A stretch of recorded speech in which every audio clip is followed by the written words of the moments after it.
ተወዳጁ የሃይማኖት አባት የነበሩት ተቀዳሚ ሙፍቲ ሐጂ ዑመር ኢድሪስ ቀብር ስነስርዓት ዛሬ ተፈጽሟል። በዚህ ቀብር ስነስርዓት ላይ ከወትሮ በበለጠ በተለየ ማለትም ነው የወንድማማችነት የሃይማኖት ድንበር እንደሌለ የሀገር ፍቅር አንድነት እንደነበረም ነው በቀብር ስነስርዓቱም ላይ የተስተዋሉት።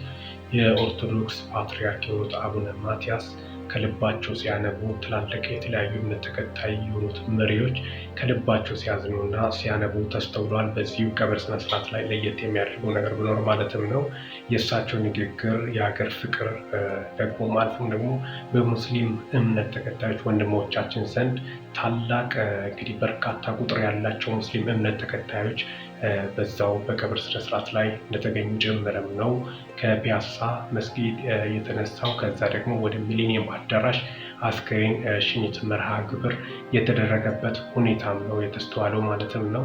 ይህ ቀብር ስነስርዓት ከቀድሞ ጠቅላይ ሚኒስትር መለስ ዜናዊ ህልፈት ተከትሎ በከፍተኛ በህዝብ ብዛት ቀብር ስነስርዓት ሽኝት የተደረገ እንደሆነ ይታመናል። እስካሁን ድረስ እንግዲህ አብሬያችሁ ቆዩት ሚኪ ነኝ ከሚኪ ታቦር። ይህንን ቻናል ሰብስክራይብ በማድረግ ወቅታዊና አጫጭር መረጃ ሰላም ቆዩልኝ።